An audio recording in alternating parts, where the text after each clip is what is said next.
दोस्तों आज की ये वीडियो एक मगरूर शहजादी के बारे में है जिसे अपने हुस्न पर बहुत गुरूर था, लेकिन किस्मत की सितम ज़रीफी देखिए कि उसकी शादी एक फकीर से हो गई। ऐसा उसके साथ क्यों हुआ, ये जानने के लिए आज की वीडियो को आखिर तक देखिएगा और मजीद ऐसी ही मालूमाती वीडियोस देखने के लिए हमारे चैनल को सब्सक्राइब जरूर कर लें। नाजरीन, बहुत अरसा पहले की बात है कि एक बादशाह था, उसकी एक खूबसूरत और इकलौती ही बेटी थी। अपनी खूबसूरती और दौलत की वजह से वो बहुत ही मगरूर और गुस्ताख हो गई थी और जब भी कहीं से उसके लिए कोई शादी का पैगाम आता तो वो उसे ठुकरा देती और उसका खूब मजाक भी उड़ाया करती थी। एक दिन बादशाह ने एक बड़ी दावत का एहतमाम किया और उसमें शहजादी से शादी करने के सब उम्मीदवारों को बुला लिया। सब लोग अपने अपने मर्तबे के हिसाब से आकर महफिल में बरजमान हो गए। शहजादी इस दावत में अपनी कनीजों के साथ बहुत ही मगरूराना अंदाज में दाखिल हुई। वो जिस उम्मीदवार के पास से भी गुजरती उसे बड़ी ही हिकारत की नजर से देखती। जब वो एक शहजादे के पास पहुंची जो बहुत ही मोटा था तो वो अपनी कनीजों से हंसकर बोली कि ये तो गोल डिब्बा देखो।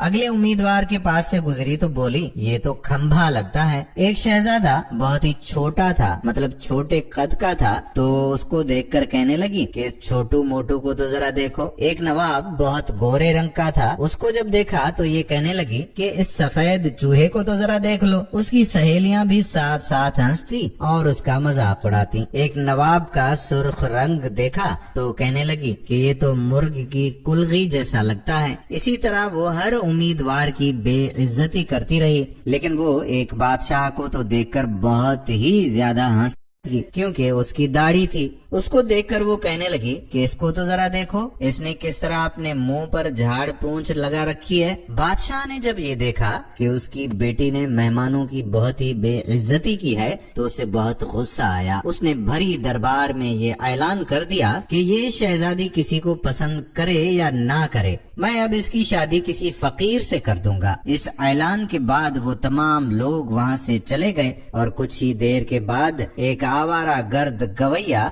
जो गली कूचों में फिरकर गाया करता था, उसने शाही महल के सामने खिड़की के नीचे खड़े होकर गाना गाना शुरू कर दिया। बादशाह ने उसकी आवाज सुनी और खुद्दाम को हुक्म दिया कि इस फकीर को अंदर बुला लाओ। खादिम फटे पुराने कपड़ों वाले फकीर को अंदर लेकर आया। उस फकीर ने बादशाह और शहजादी के सामने बहुत अच्छा गाना गाया और बादशाह से इनाम मांगा। बादशाह ने कहा कि तुमने बहुत अच्छा गाना सुनाया है, इसलिए मैं तुम्हें बहुत अच्छा इनाम दूंगा। मैं अपनी बेटी की शादी तुमसे करूंगा। जब शहजादी ने ये सुना तो वो बदहवास हो गई और वो बहुत चीखने चिल्लाने लग गई, मगर बादशाह ने उसकी एक भी ना सुनी। बादशाह ने उसे डांटते हुए कहा कि मैंने मेहमानों के सामने कसम खाई थी कि मैं तुम्हारी शादी किसी फकीर से कर दूंगा। अब मैं वो कसम पूरी कर रहा हूँ। ये कहकर बादशाह ने काजी को बुलवाया और उस मगरूर शहजादी की शादी उस आवारा गर्द गवैये के साथ कर दी और फिर हुक्म दिया कि तुम अपने शोहर के साथ जाने की तैयारी करो। शहजादी रोती पीटती रही, बिलाखिर फकीर के साथ चल दी। रास्ते में वो एक शिकारगाह से गुजरी। इतनी बड़ी शिकारगाह को देखकर वो हैरान रह गई। उसने उस फकीर से पूछा कि ये शिकारगाह किसकी है, तो उसके फकीर शोहर ने कहा कि मैंने सुना है कि तुमने एक दाढ़ी वाले बादशाह का मजाक उड़ाया था और ये शिकारगाह उसी की है। अगर तुम मुझसे शादी कर लेती तो ये तुम्हारी मिल्कियत हो जाती। शहजादी ने जवाब दिया कि ये मैंने क्या कर दिया। उसने एक ठंडी सांस ली। इसके बाद वो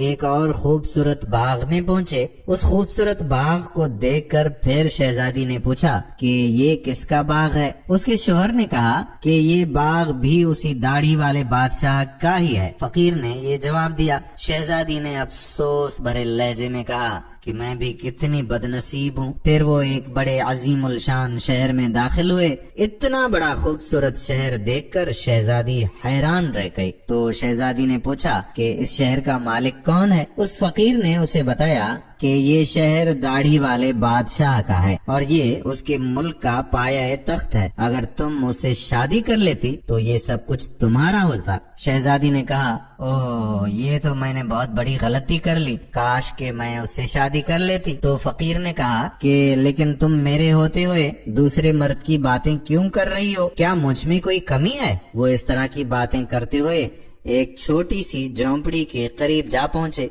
कैसी बदनुमा और छोटी सी झोंपड़ी है, ये किसकी है? शहजादी ने पूछा। तो फकीर ने कहा कि ये मेरा घर है और मैं यहीं इस जगह पे रहता हूँ और जिंदगी गुजारनी तुमने भी यहाँ है। शहजादी ने पूछा, अच्छा तुम्हारे नौकर कहाँ हैं? तो फकीर ने कहा कि हमें नौकरों से क्या लेना देना, तुम हर काम खुद कर सकती हो। अब आग जलाओ और मेरे लिए खाना पकाओ, मैं बहुत थक गया हूँ। क्योंकि शहजादी को खाना पकाना आता नहीं था, इसलिए फकीर ने उसकी मदद की और कुछ देर बाद उन्होंने उल्टा सीधा करके खाना पका लिया और खा लिया और सो गए। जब दूसरी सुबह हुई तो फकीर ने उसे जगाया, घर साफ करने और दूसरे काम करने के लिए कहा। शहजादी तमाम दिन काम करती रही और ऊपर से जली कटी बातें भी सुनती रही, मगर सब्र के सिवा और कोई चारा भी तो नहीं था। इसी तरह उन्होंने कुछ वक्त गुजारा और फिर एक ऐसा वक्त आया कि उनके पास खाने पीने के लिए कुछ बाकी ना रहा था। एक दिन फकीर ने कहा कि मैंने जो कुछ कमाया था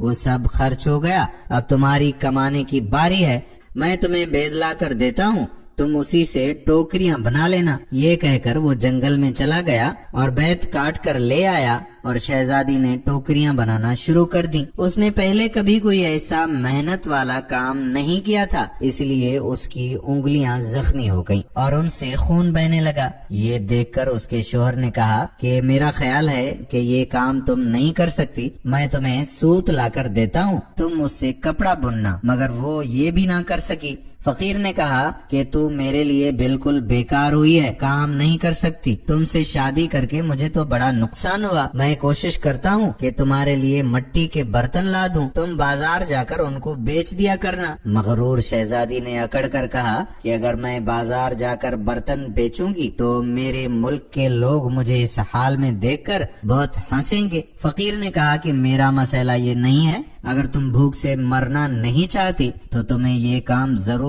करना पड़ेगा। मिट्टी के बर्तन बेचने का काम बहुत अच्छा चल पड़ा। लोग जब एक खूबसूरत लड़की को बाजार में मिट्टी के बर्तन बेचते हुए देखते तो वो उसकी मदद करने के लिए कुछ ना कुछ खरीद लेते थे। जब वो बर्तन बिक गए तो फकीर ने उसे और बर्तन लाकर दे दिए। एक दिन एक वसी और बदमिजाज सिपाही वहाँ से गुजरा। उसने बाजार के बीच में पड़े हुए बर्तन देखकर एक ठोकर मारकर उनको तोड़ दिया और कहा कि आइंदा इस तरह से रास्ता मत घेरना। शहजादी बहुत परेशान हुई।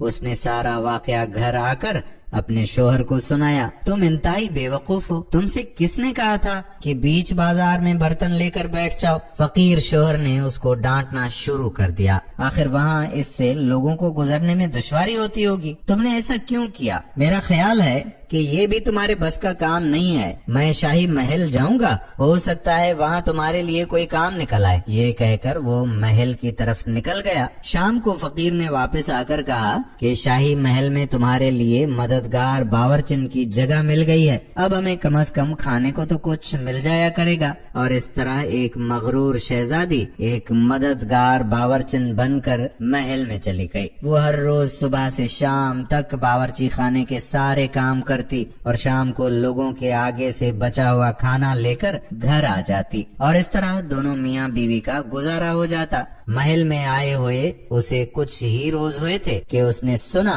कि महल में कोई शादी की तकरीब होने वाली है। मुकर्ररा दिन जब मेहमान आना शुरू हुए तो वो बावर्ची खाने की खिड़की से उन्हें देख रही थी और नकीब और जोकदार जो बर्क कपड़ों में मलबूस थे मेहमानों का इस्तकबाल कर रहे थे। हर तरफ बड़ी शानो शौकत और धूमधाम नजर आ रही थी, लेकिन शहजादी अपनी किस्मत पर आंसू बहा रही थी और अपने गुरूर और तकब्बुर और बेवकूफी पर पछता रही थी। इसी दौरान कुछ खादमाएं आईं और उन्होंने उसको बहुत से मजेदार खाने दिए जो उसने टोकरी में रखने थे और घर की तरफ चल पड़ी। अभी वो महल के दरवाजे तक ही पहुंची थी तो अचानक ही एक बहुत जर्क बर्क लिबास में मलबूस एक शानदार और खूबसूरत शख्स ने उसका रास्ता रोक लिया। शहजादी ने निगाह उठाकर देखा कि ये तो वही दाढ़ी वाला बादशाह था जिसका उसने खूब मजाक उड़ाया था। वो खौफ और शर्म से कांपने लगी। बादशाह उसे लेकर हाल में पहुंचा। इतने सारे लोगों को देखकर उसका अपने आप पर काबू ना रहा और वो घबराहट में टोकरी उसके हाथ से गिर गई और उसमें से खाना निकलकर चारों तरफ बिखर गया। तमाम दरबारी हंसने लगे। शहजादी का ये हाल था कि किसी तरह से जमीन फट जाए और वो उसमें समा जाए। उसने झटके से अपना हाथ छुड़ाया और वहां से भागना चाहती थी कि बादशाह ने लपक कर उसे दोबारा पकड़ लिया और बड़ी नरमी से बोला, डरो मत, क्या तुम मुझे नहीं पहचानती? मैं वही आवारा गर्द गवैया हूँ जो तुम्हारे साथ झोंपड़ी में रहता है। मैं वही सिपाही हूँ जिसने तुम्हारे बर्तन तोड़े थे। ये सब कुछ मैंने इसलिए किया था ताकि मैं तुम्हें पसंद करता था और तुमसे शादी करना चाहता था। अब तुम्हारे गुरूर का इलाज हो चुका है और तुम्हें अच्छा सबक मिल गया है। पिछली बातों को भूल जाओ। देखो, आज हमारी शादी की तकरीब हो रही है। उसी वक्त कनीजें आई और उसे अपने साथ ले गईं। शहजादी को नहलाकर दुल्हन का लिबास पहनाया गया। जब वो दोबारा हाल में आई तो देखा कि उसके वालिदैन और उसके तमाम दरबारी भी वहाँ मौजूद थे। सब लोगों ने उसे मुबारकबाद दी। अब शहजादी बिल्कुल बदल चुकी थी। उसका गुरूर, आकड़ और दूसरों से नफरत अब खत्म हो चुकी थी। उसने जिंदा रहने का ढंग अब सीख लिया था। दोस्तों, इसीलिए तो कहते हैं कि गुरूर की गर्दन हमेशा ऐसे ही टूटती है। इसलिए गुरूर हरगिज मत किया करें। उम्मीद है कि वीडियो आपको पसंद आई होगी और अपने दोस्तों के साथ इसे शेयर भी करेंगे।